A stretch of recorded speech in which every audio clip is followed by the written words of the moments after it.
My name is Dylan Mahan. I work for Boston Scientific. I've been in automation for about 7 years now.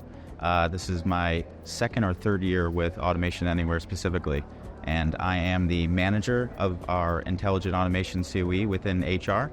So we operate in a federated model. So I lead the HR team, and there are similar teams that exist across the company in 5 or 6 other areas.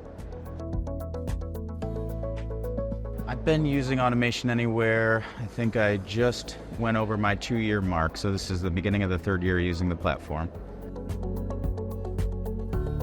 Yeah, we have plenty of use cases within HR specifically. Anything from candidate-facing opportunities before people join the company. We especially have a lot of automation opportunities within our recruiting. Our human capital management platform that we use is an SAP product, so SuccessFactors. So naturally, a lot of our automation opportunities come through that platform. A lot of email and notifications to managers for talent management, talent acquisition, all the way through payroll or anything really that falls underneath the HR function. Nothing's off limits, and we've pretty much touched most of the functional areas within the department. I think the most valuable feature from the platform right now for us is just getting the most out of the tool. So when I first joined the company, we were on version 11, which is the on-premise version of Automation Anywhere, and getting over to the new cloud platform, A360, has enabled us to get the most out of general RPA, robotic process automation. I think there's plenty more tools that we're looking at, but just being able to automate functional processes, whether it's through the UI or APIs, to alleviate that manual work from the department, has been really our bread and butter and where we see a lot of the value for the company right now. From a platform perspective, I think in terms of improvements, where I've seen just because of our model has been getting operational data back out to our automation owners. So we're a pretty small team. We have about 70 automations in production. So everything that we automate, we naturally own a fraction of that just from a technical perspective. But having a team of developers and you want them focused on building new things, we're kind of at an inflection point where we've automated so much that just keeping the lights on certainly takes 20 to 50% of the time, depending on time of year, I would say. So I think being able to enable the stakeholders is one of my main focuses. If we're automating their process, I want them to continue owning that as much as possible. So just expanding on the bot insights, I think from a security perspective, there have been some challenges for us getting our customers in there from a row-level security perspective, and just making sure that they have full access to the control room and their automations after it's automated. Being able to manage a digital worker has been something, a big focus where I'm looking to get the most out of the tool right now.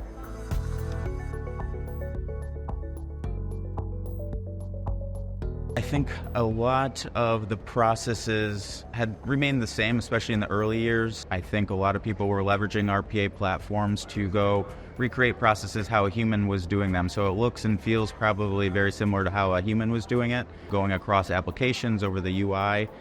And now there's a heavy focus. A lot of people are leaning into process improvement or re-engineering a process before it's automated, making sure that we're automating the right thing. It just allows for more reliable, dynamic automations. If you can leverage something out of the UI, maybe we will leverage a database or an API versus automating something how a human would click through a screen. So there's definitely a heavy emphasis on design requirements or completely changing a process from a functional perspective. Which takes a lot of work, but at the end of the day, then your automation is easier to create and maintain in the long run. I've used before on Automation Anywhere, I've used other RPA platforms, so I think from comparing it to others, it's very intuitive. I don't have a development background, but I lead a team of developers, and so trying to manage and teach them how to use the tool as well. I find that it came across very easy to use. I've seen a handful of new developers pick it up, within a couple of days, being able to understand the UI and then creating their first couple of automations within a few weeks, and now running with very complex things within the first year. So I think it's very intuitive to use. There's definitely a lot more capabilities coming out, but it's all within the same platform. So if you know how to kind of go through the platform, they make it very easy to deploy technical solutions. I would assess the learning curve as one of the easier platforms to learn, I think. I think a lot of the online resources that they have, or the community forum, even if there's not a video on how to do something explicitly, a lot of their developer community, if you have a question, people have been quick to respond, or again, just simply Googling something or looking across their website, we tend to be able to find an answer for it, especially after you go through the first couple of days of their university online training through the community version, or just getting your hands on automation. And I think it clicks pretty quickly. Once you see it once and learn everything that's in the platform, I think everything comes pretty quickly after that. So I'd say the learning curve is pretty shallow. Right now, we're doing a lot of work within ServiceNow. So Automation Anywhere, I just became aware they have a thing called Connector Builder, which basically allows us to build connections right there within Automation Anywhere with ServiceNow. There's other integrations with SAP or Active Directory right there at the developer's toolkit, so that they can build automations with it. And it makes for integrating with your system of records or whatever systems you're automating a lot easier.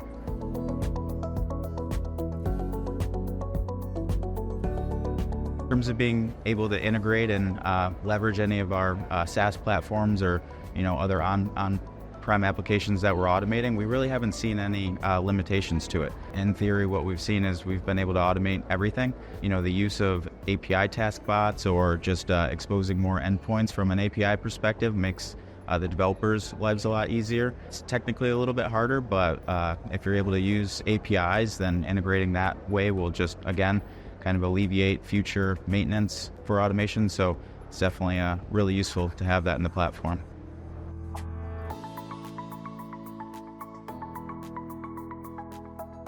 Automation Anywhere has had a big impact on the business. I can speak mostly from an HR perspective. All of our automations that are currently running in production save about $2 million roughly annually, both from a cost savings and cost avoidance perspective. So certain things that have a dollar amount associated to a transaction that we can automate, but as well as injecting that time back into our employees' days. So freeing up that capacity allows them to go use their human decision-making skills on more advanced and complex projects, and allowing automations to do that manual, repetitive, mundane work. So I think hours-wise, I don't have a metric on that one off the top of my head, but yeah, being able to save $2 million our portfolio, and obviously continuing to add new automations just makes that number go up and up.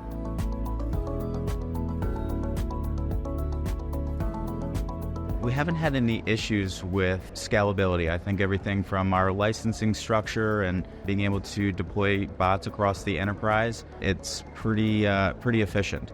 So I think being able to get the most out of our bot runners, start looking at bot performance and utilization across those machines has really enabled us to, again, get the most out of it and be able to deploy everything that at least HR needs right now. I know some of the other companies or departments might need more bot runners to keep up with that scalability.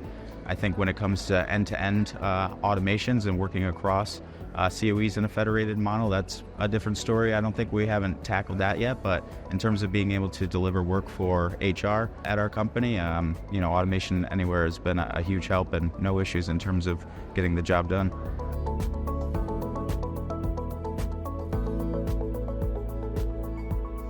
Automation Anywhere offers a lot of programs to get involved. I recently became involved in their MVP, so the Most Valuable Pathfinder program. So that's a smaller group in the Pathfinder community that allows us to see early access to what's coming, things that will be showcased at Imagine or the product clubs. We sometimes will be able to get early access to dev environments to go poke around and see what's coming, and that helps leadership also see what's coming, be able to make a decision whether or not to buy new features or capabilities. Gives us a little bit more time to go out to our business stakeholders, the people that we're automating processes for, to say, hey, yeah, I think that there's a use case here. Could we apply some new technologies. I think, 4 or 5 years ago, we looked at everything from, can I automate this functional process? But there's a lot more coming with generative AI, intelligent document processing. So there's the product clubs, the community forums, to see how others are leveraging the same tools. And so that's super helpful to see how,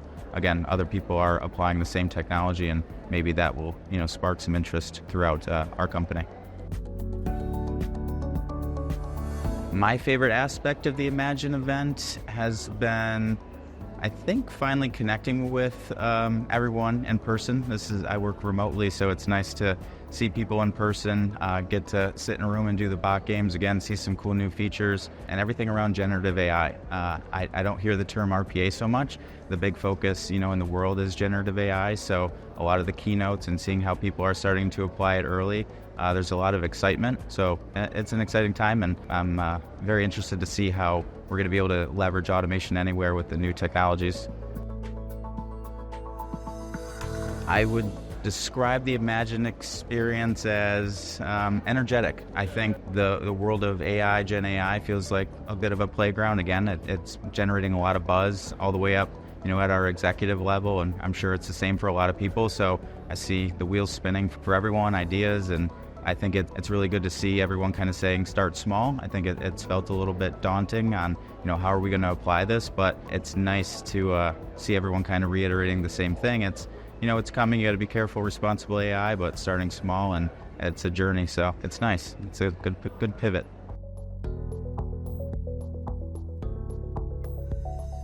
If I were to invite people to Imagine, a couple of highlights, I would say it really feels like a tight-knit community. So again, there's probably a couple thousand people here, but familiar faces, being able to meet everyone, and again, talking about some of the same struggles that we might be seeing and how others are thinking through it. And then being able to see and showcase the new technologies, I think is awesome. That's one of the main reasons I wanted to come.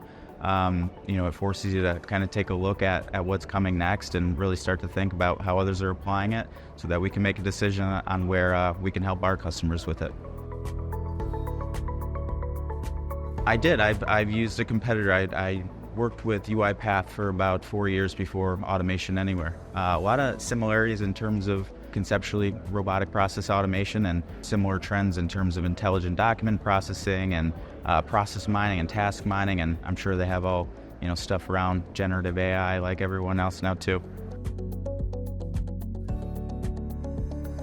In terms of return on investment, sure. Even if we don't automate anything and we just keep the automations that we have running, again, that's going to save year over year around $2 million for our HR group. Continuing to expand into new automations will drive higher ROI. But so yeah, year over year, even if we don't continue to automate anything, that savings and those hours continually go back into the business. Our deployment model, I think it's fully cloud. I'm not too sure, but when I joined 2 years ago, we were on version 11 on the on-prem. So when I first joined, one of the biggest things I had to do was migrate us from version 11 to the cloud version. I would evaluate the customer support as very good. There's very few times when we might have to go out and open up a ticket, but every time we do, we get very timely support. It seems to be the same reps that we get contacted with, which is super helpful to build that relationship. And even if we can't find a knowledge article or something online, they will point us in the right direction, let us know if there's a patch or something coming that will fix it for us. I think the stability of Automation Anywhere is fantastic. I mean, the platform itself is very reliable. I think automation in general sometimes can be finicky and it will break, and that's kind of business as usual. But in terms of the platform, reliability and uptime, and even if there's patches or anything, being on the cloud offers a lot faster. Fixes and new features are constantly available to us. So yeah, no complaints there. It's been a great journey.